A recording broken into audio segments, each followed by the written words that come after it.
Our culture has walked down a different direction because it has chosen to reject the existence of God. This is a powerful reality that has changed radically the way we live. We've come to a point where people have embraced the idea that it's chic to stop believing in God. And we now follow our own wisdom where we want our wisdom to lead us. The problem is, every culture that has followed that path has always ended up in a bad place. When we look at that, we see the reality of different ideas that come from this and that try to change our very culture. Recently, I read a college paper, a graduate school paper, from someone who was pointing out the idea that it's time for the state to get out of marriage, to eliminate marriage altogether, based on the idea of Friedrich Nietzsche saying that marriage should be eliminated. And one of the things that he says in light of that is the state should completely get out of the whole marriage arena. Well, when we look at that, and we look at him citing Friedrich Nietzsche's statement, we may forget that Friedrich Nietzsche also said God is dead and that we needed to rebuild our whole morality based on that idea. So when you look at that philosophy of the person who wrote the paper, who is a political operative, you can say, actually what he's advocating is a complete change of morality, a society that completely changes its whole understanding of right and wrong.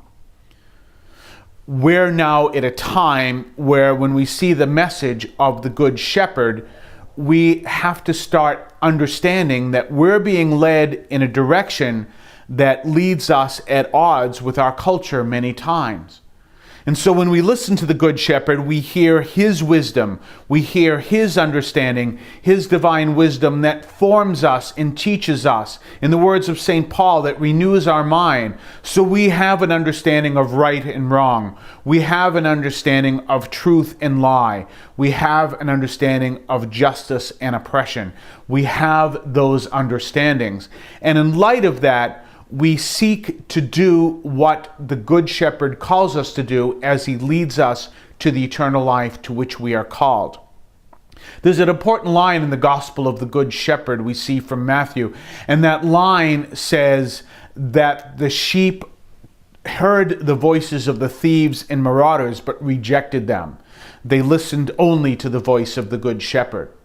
And that's a call to discernment, to understand the difference between those that are leading you to life and those who are not. We're coming to a point in light of that we who are hearing the voice of the Lord may have to put our very faith on the line. We have to do more than just showing up at Mass and putting money in a collection plate. We may have to put our faith on the line in light of what we are going through in our society. Recently, we see in New Hampshire, there's a man who was arrested. He discovered that there was a very sexually explicit book that was basically mandatory reading for his 14-year-old daughter. The book had explicit sexual references, very explicit sexual references about a rape of a 14-year-old girl in this book. And in speaking out and reading that book and speaking out at a school board meeting, he went over his 2-minute allotment and was arrested. There's an interesting story there because no one spoke up for him and he was arrested. You know, maybe we may have to see a situation where people are going to turn around and say, wait a minute, if you're going to arrest him, you're going to arrest me too. In that case, no one did anything except for his daughter at another meeting stood up and told the school board members, you are scary. And we see that. We see that reality that's happening in our society. And we're also seeing we who have the call of the Good Shepherd telling us to be people of the light. And as people of the light, we have to follow the path, but that means at times we may have to put our faith on the line. That means to serve God in ways that lead people to understand that God truly does exist. When we look at that, we see that in some powerful realities, but we also see that horrible voice seeking to silence the voice of the Good Shepherd. The UN this week was involved in questioning members of the Holy See, which is the Vatican's diplomatic arm, accusing the Holy See of torture because of the Roman Catholic Church's teaching against artificial contraception and abortion. I saw 12 years ago that the whole movement against the Catholic Church was rooted in its stand against abortion. And sure enough, here we see it very blatantly stated at the UN. And so when we look at that, we see that that message is being delivered to us very strongly. There are the ways of the world, and there are the ways of the Good Shepherd. And we may have to put our very lives on the line in service to the Good Shepherd in order to testify to the light. Because if we don't testify to the light, we who Christ calls the light of the world, then the world remains in darkness. Yet, if we continue following the path of the Good Shepherd, we testify to a light that the world cannot show on its own because the world is walking down the path of darkness.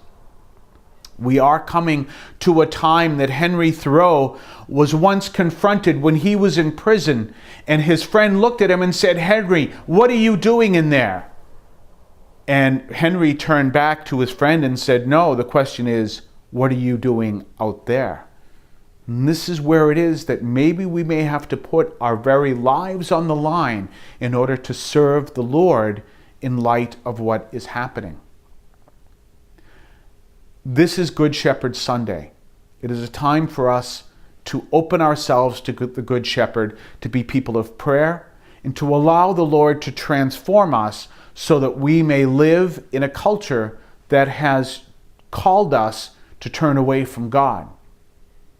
Let us never turn away from God, but always be the light that Christ calls us to be. God bless you.